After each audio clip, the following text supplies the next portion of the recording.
Herzlich willkommen zum Sonntagsgespräch auf WLAN 24. Heute geht es um das Thema Menschen mit einer Behinderung. Und eine, die sich sehr einsetzt für diese Personen, ist Katrin Tulli. Sie ist kantonale Leiterin von Pro Infirmis Graubünden. Jetzt habe ich es richtig gesagt.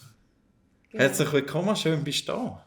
Danke, dass ich kommen Wie bist du zu dem Thema Inklusion gekommen? Sicher als Sozialarbeiterin, wo ich in der vorherigen Stelle im Kanton geschafft habe, sind mir immer wieder Menschen mit langdauernden Erkrankungen und Behinderungen auch in Beratung gekommen. Und dann hat sich die Gelegenheit gegeben, bei Pro Infirmis sich vollumfänglich für das Thema einzusetzen. Und das war meine Motivation. Mhm. Und jetzt machst du das ja auch schon ein paar Jahre. Wir haben uns ja auch kennengelernt über die Aktionen «Musik unterscheidet nicht», haben wir gemacht. Dann die Gritti-Bands-Aktion ist auch immer wieder ein Thema. Was würdest du sagen, Thema Inklusion oder allgemein, was ist das Thema, das bei euch momentan am meisten brennt? Also sicher ist die Umsetzung von der UNO-Behindertenrechtskonvention bei uns im Leitbild Teilhabe, Autonomie, Selbstbestimmung, Barrierefreiheit. Und das ist wie der Leitstern, wo wir unsere Dienstleistungen nach dem ausrichten. Und die Umsetzung von der UNO-Behindertenrechtskonvention, das ist ein Auftrag, den die Schweiz hat. Die Schweiz hat die Konvention ratifiziert. Es hat auch eine Überprüfung im letzten Jahr. Und da haben wir nicht in allen Bereichen sehr gut abgeschnitten. Das heisst, all die Bestrebungen, die wir haben, bei Pro Infirmis und bei anderen Partnerorganisationen in diesem Bereich, sagen wir zum Beispiel die Dachorganisation Inklusion Handicap, schafft ganz stark in diese Richtung, um wirklich die Voraussetzungen im Land, im Kanton Graubünden, auch in der Peripherie, in den Seitentälern und überall all die Umsetzung vorantreiben. Und das ist unser Auftrag. Und dem leben wir neu. Und das ist das Thema, wo du im Vorgespräch gesagt hast, dass Leute, die im Rollstuhl sind, im öffentlichen Verkehr oder nicht so gut zu Schlag kommen. Genau. Quasi. Das ist das Thema zur Umsetzung des Behindertenintegrationsgesetzes. Und dort drin ist eine Frist 2023, dass alle Bahnhöfe, Bushaltestellen, der öffentliche Verkehr müsste barrierefrei und autonom nutzbar umgesetzt sein. Was ja jetzt wäre eigentlich. Also, das ist, das Jahr wäre, aber die Situation ist glaube ich noch nicht so. Genau. Wir haben über Grossräte eine Anfrage gestellt an die Regierung. Wie ist der Stand und wie sieht es aus? Wie soll das sein Ende 2023? Und die Antwort von der Regierung kann man neu lesen. Es ist so, dass Bushaltestellen im Kanton im Moment sind 12% umgesetzt. Das Ziel ist bis Ende 2023 24% Umsetzung und das Fernziel wird mit 40% genannt. Und wir als Vertretung von Menschen mit einer Behinderung sind der Meinung, dass das zu wenig ist. Wir wissen auch, dass die Umsetzung vom BHIG im Bereich Bushaltestellen, das ist eine grosse Aufgabe auch der Gemeinden. Das ist eine Gemeindeaufgabe. Und für die Gemeinden ist das auch eine enorme Belastung. Der Kanton hat auch einige Millionen zur Verfügung gestellt, dass die Gemeinden unterstützt werden. Und wir sind der Meinung, dass wir schauen müssen, wie viel von dem Geld ist abgeholt worden, wie viel steht noch zur Verfügung und wo braucht es noch mehr Unterstützung. Man kann die Gemeinden auch nicht allein lassen. Und wir denken auch vor allem in abgelegenen Gebieten, in Randgebieten oder in Seitentälern, auch dort haben die Menschen das Recht, den ÖV zu nutzen. Und ich rede hier nicht nur über Menschen mit einer Behinderung, sondern auch um Leute, die im Alter sind, nicht mehr so mobil. Oder auch mit Familien, ein Poppenwagen oder jemand mit einer Gehhilfe sollte auch barrierefrei und autonom ein- und aussteigen. Das ist ja das, wo immer ein bisschen vergessen geht in dieser Diskussion. Eben, die Gesellschaft wird immer älter, respektive jünger auch natürlich, oder wenn man Babys kriegt und so. Wie schwierig ist es beim Thema Barrierefreiheit Druck ausüben können? Jetzt eher als Organisation, also wenn jetzt eher so eine öffentliche Aktion machen oder euch einmal halt wirklich eben ins Bundesparlament gehen und für eure Sache einstehen. Passiert denn da nachher auch etwas? Oder ist es doch so, dass man sagen muss, die politischen Mühlen mahlen relativ langsam? Gut, die Schweiz zeichnet sich ja aus durch Stabilität und auch durch Langsamkeit manchmal in den politischen Prozess. Das hat ein Plus und ein Minus, das ist uns klar. Es gibt den Weg, wenn die Frist abgelaufen ist, dass Betroffene oder auch Behindertenverbände wie Pro Infirmis berechtigt wären zum Klagen. Das ist aber nicht der Weg, den wir anstreben. Wir versuchen wirklich auch in der Diskussion zu Lösungen zu kommen. Und ein Weg, den wir sicher beschreiten, ist, dass wir fordern, dass auch Menschen mit einer Behinderung in der Politik Einsitz nehmen. Das ist ein Projekt von Pro Infirmis schweizweit, das heisst Polit-inklusiv, dass wir möchten Menschen mit Handicap auch unterstützen, damit sie in der Politik Fuß fassen können und sich so auch für die eigenen Interessen einsetzen. Ich glaube, das ist auch ein wichtiger Aspekt. Nicht mehr für die Betroffenen, sondern die Betroffenen selber für sich und dass wir da Support und Unterstützung leisten. Und da haben wir auch ein Projekt und da haben wir jetzt auch eine Aktion auf dem Bundesplatz geplant im Mai. Und es ist auch so, dass unser Präsident von Pro Infirmis Graubünden, der Martin Candinas, er ist schon höchster Schweizer in diesem Jahr, er ladet im März zu einer Behindertensession ein, wo Menschen mit Handicap in eigener Sache können diskutieren und auch ein Statement abgeben, das dann zuhanden vom Bundesrat eingereicht wird. Wie viel Freude hast du gehabt, als er gewählt worden ist? Also es ist schon auch noch eine gute Person, die jetzt recht viel für eure Interessen auch unternehmen kann, oder? Ich hatte natürlich sehr grosse Freude gehabt, dass er gewählt wird. Im Wissen darum, dass er in dem Jahr, wo er Präsident ist, auch sehr, sehr ausgebucht und gefordert ist. Das heisst für mich in jeder Selbstverständlichkeit, dass ich möglich ihm Arbeit abgebe. Und abnehmen, nicht abgeben, abnehmen. Ja. Entschuldigung. Ist er noch mehr? Nein. Einfach durch das, als er unser Präsident ist. Und er ist ja für uns auch ein Türöffner, er ist eine Integrationsfigur. Und wir sind sehr froh, dass wir ihn als Präsident haben. Und dass er mit dieser Session dem Thema ein Gewicht gibt und ein Gesicht. Ich glaube, das ist sehr wichtig. Es war auch wichtig, dass er auf dem Bundesplatz die Griti-Benze von Pro Infirmis im Rahmen dieser Aktion verteilt hat und uns geholfen hat. Das gibt auch Gesicht, Akzeptanz und das gibt Status im Sinn, dass er als erster Schweizer die Anliegen von Pro Infirmis und von Menschen mit einer Beeinträchtigung ernst nimmt und sich öffentlich für das einsetzt und dazu bekennt. Und da bin ich ihm sehr, sehr dankbar. Oder ganz Pro Infirmis ist ihm sehr, sehr dankbar für das. Ist es bei den anderen Politikern so ein Thema, das nicht so gerne auf das politische Parkett gezogen wird? Ich denke, das ist sehr unterschiedlich. Ich glaube, da will ich nicht einmal parteipolitisch sehr viel sagen. Ich glaube, das ist ein Thema, das allen wichtig ist, dass Menschen mit einer Behinderung einen Teil haben am sozialen Leben, dass sie nicht abhängig sind. Da geht es aber auch um Teilhabe und ganz früh an Integration schon in der Schule, dass man beschult werden kann, also möglichst nur den Weg in die Gesellschaft findet. Es geht um Ausbildung, es geht um Teilhabe am Arbeitsleben. Es geht auch um Wohnmöglichkeiten. Und da sind Politikerinnen und Politiker von jeder Couleur gefordert und gefragt und beauftragt, für das Thema sich einzusetzen. Das wird auf unterschiedliche Art, mit unterschiedlicher Haltung auch gemacht. Und ich glaube schon auch, dass das sehr vieles am Tun ist. Aber der Weg ist noch lang.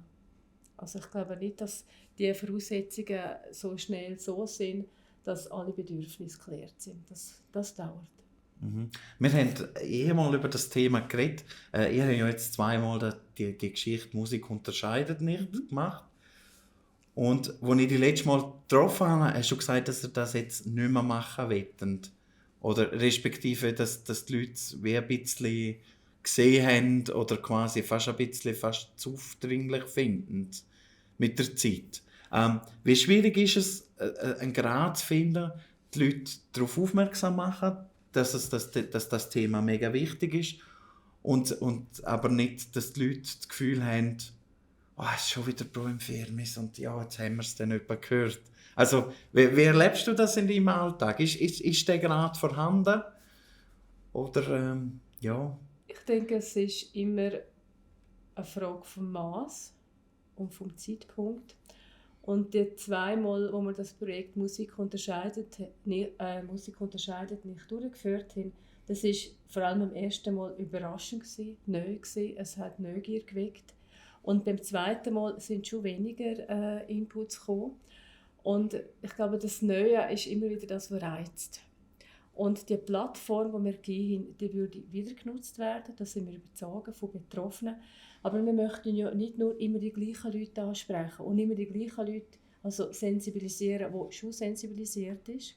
Es ist auch das Thema, wir haben dort eine grosse Unterstützung auch von Musikschaffenden im Kanton. Man kann die Leute nicht immer belasten und immer wieder herbeiziehen. Irgendwann ist es auch mal gut, glaube ich. Es darf auch neue Themen geben. Und wir haben nachher das neue Thema lanciert, Alltagshürden. Und dort haben wir ja ausgeschrieben, dass Betroffene sollen uns melden, wo im Alltag haben ihr Hürden. Und dort sind einige Anmeldungen gekommen. Einiges haben wir beheben lassen. Anderes haben wir einfach beanstandet. An einigen Themen sind wir weiterhin dran, das zu verbessern und umzusetzen und dort zu deponieren, wo die Hürden sind. Und das mit dem Gritty-Benz, das ist im Moment ein schweizweites Thema, wo wir möchten einfach darstellen, wir sind alle gleichwertig. Wir sind nicht gleichwertig. Das heisst, ja aus dem gleichen Teig gemacht. Und dass wir das jetzt sicher einmal das 4. Mal gemacht haben, wir schauen, ob das weiterhin geht, da ist auch eine politische Forderung dahinter. Und wir möchten einfach eine Sichtbarkeit. Und es ist nicht so, dass wir das Gefühl haben, ja, jetzt ist es nicht mehr gut. Wir hören nicht auf. Wir brauchen in Firmen präsent sein und sichtbar sein, uns positionieren und vor allem Menschen mit Behinderung eine Plattform zu geben und Sichtbarkeit zu gewährleisten. Und das kann man auf unterschiedliche Art. Einmal war es mit Musik oder zweimal ist es mit Kunstprojekten, es ist es mit den Gritty-Benzen. Das nächste Mal haben wir vielleicht ein anderes Thema. Wir haben auch andere Projekte, die wir auf Beine stellen. Wir müssen immer wieder den Schwerpunkt setzen. Und vielleicht darf ich das gerade so ein bisschen vorausschicken. Wir haben ein Projekt, das wir jetzt lancieren. Das ist jetzt nicht eins, das wir jetzt gross in der Öffentlichkeit schon starten, mit einem so einem Wow-Effekt, sondern wir starten eine Fachstelle Augenhöhe. Das ist eine Fachstelle, wo wir möchten Kurs- und Weiterbildungsangebote auf Beine stellen, damit die Leute lernen, sich selber zu vertreten. Wie kann ich mich äußern? Wie schaffe ich es, politisch mich zu äußern? Wie kann ich, wenn ich am Arbeiten bin, vielleicht auch in einer Werkstatt oder in einem geschützten Rahmen, meine eigenen Bedürfnisse wahrzunehmen? Und es geht wirklich Menschen auch mit kognitiven Beeinträchtigungen und Lernbehinderungen. Wie kann ich vielleicht in einem Betriebsrat, in einer geschützten Werkstatt, das ist einfach ein Beispiel, meine Bedürfnisse äußern? Und das können kleine Sachen sein, das können grössere Sachen sein, das können die Arbeitszeiten sein. Wie schaffe ich es zu äußern, dass ich nicht mehr möchte in einem geschützten Rahmen leben, sondern probieren, selbstständig zu leben. Und da viel mehr Offenheit und Transparenz und Möglichkeiten zu schaffen, dass die Leute auch Mut fassen, die eigenen Bedürfnisse wahrzunehmen und die zu äußern. Und für das braucht es zuerst einmal Befähigung. Ich muss wissen, was ich kann. Ich muss wissen, was es für Optionen hat. Und ich habe erst eine Wahlfreiheit, wenn ich die Wahl kenne. Und jetzt haben wir ein Projekt finanziert oder Zusagen bekommen, wo wir in diesem Jahr starten können. Die Fachstelle, das ist eine kleinere Fachstelle, die ist angegliedert pro Firma, ist auch in den gleichen Räumlichkeiten. Und da gibt es schon Vorreiter in der Ostschweiz. Und dass wir die Fachperson, die das leitet in der Ostschweiz, als fachliche Lead nehmen und in Graubünden selber das auch anbieten. Und ich freue mich sehr darauf, weil das ist jetzt auch etwas, was sehr der UNO-Behindertenrechtskonvention entspricht. So unter dem Titel Selbstvertretung, Selbstbestimmung, leben wie und wo ich will, aber immer natürlich im Rahmen meiner Möglichkeiten. Man kann nicht Sachen versprechen. Ich kann nicht in einer grossen Villa leben mit meinem Lohn. Ja, logisch. Einfach so Selbstvertrauen aufbauen. Genau. Aber halt wirklich auch, ja. Genau. Wenn ich eingangs gesagt habe, eben so die Leute, die keine Stimme haben, oder? Ja. Da geben wir diesen Leuten eigentlich ein Megafon. Oder? Eine eigene Stimme. Ja, oder eine eigene Stimme, Genau. oder das Mikrofon, Genau. wo sie jetzt endlich... wie ist der Erfahrungswert?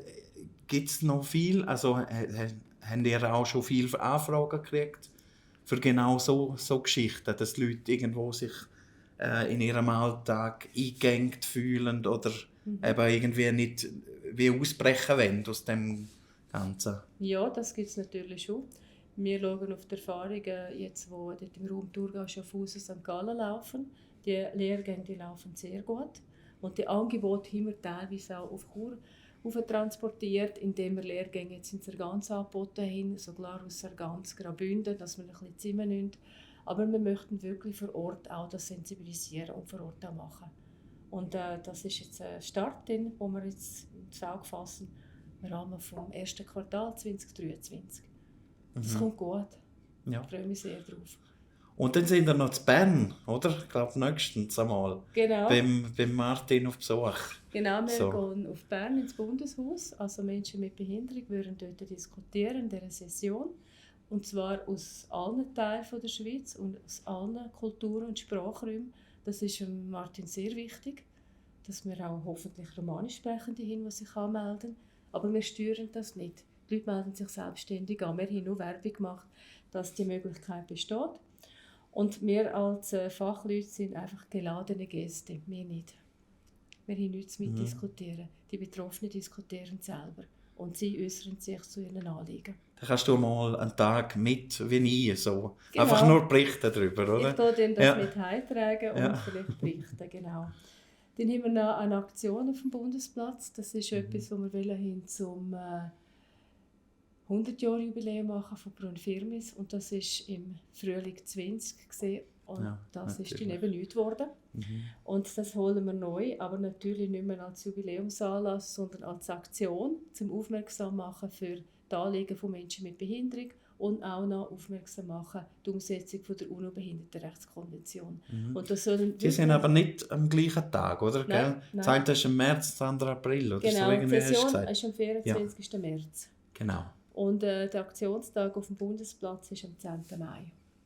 Genau. Das sind ja so die zwei Grossaktionen, die wir das sind so die Eckpfeiler, die wir schweizweit machen. Genau. Neben dieser Fachstelle Augenhöhe, haben ihr sonst noch etwas geplant? Oder ist es noch nicht so spruchreif, dass ihr im Herbst vielleicht noch oder im Winter etwas macht? Oder? Ja, also es ist natürlich auch so, wir haben auch noch das Tagesgeschäft. Ja. Wo wir auch mit Vergisst man immer ein bisschen, oder? Ja, das ist eben der Teil, der nicht so Publikum, so medienwirksam ist. Also wir müssen einfach wissen, wir beraten zwischen um die 800 Dossiers, also wir beraten 800 Familien- und Lebenssituationen, wo Menschen von Behinderung betroffen sind.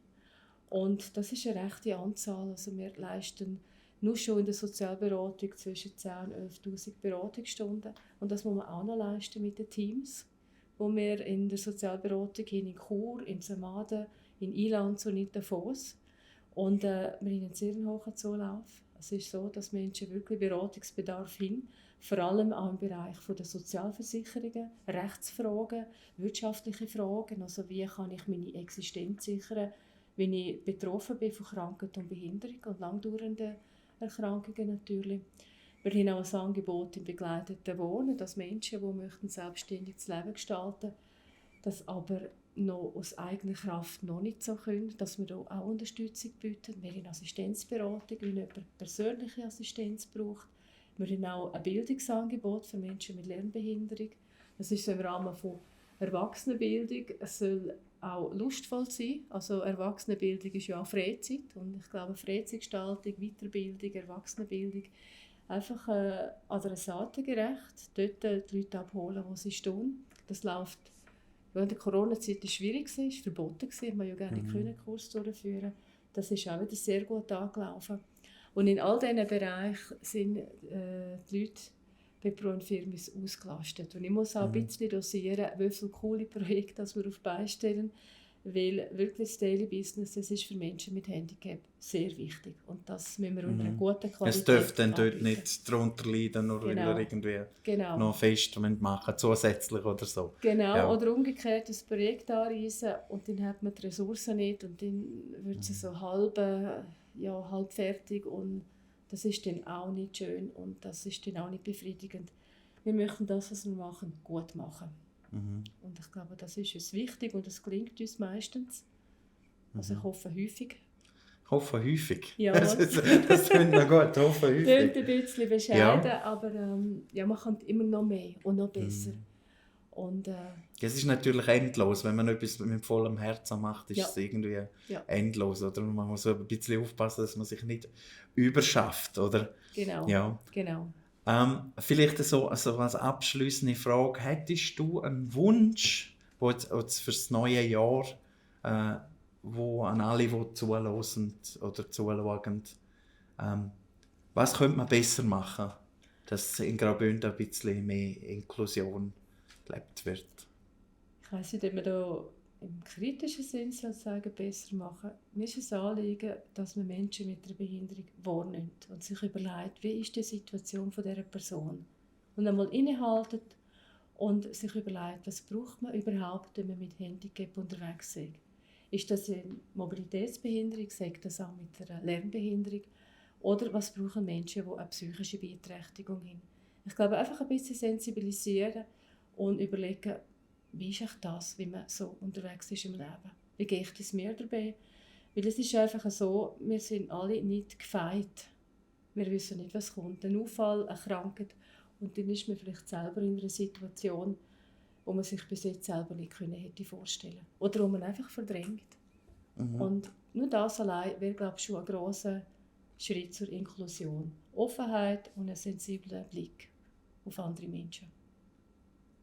Das ist ein schönes Schlusswort. Dankeschön. Da möchte ich gerne nicht mehr gross etwas dazu hinzufügen. Nur noch viel Erfolg mit allen Aktionen, die ihr habt. Und ich hoffe, es wird, wir treffen uns im Jahr wieder.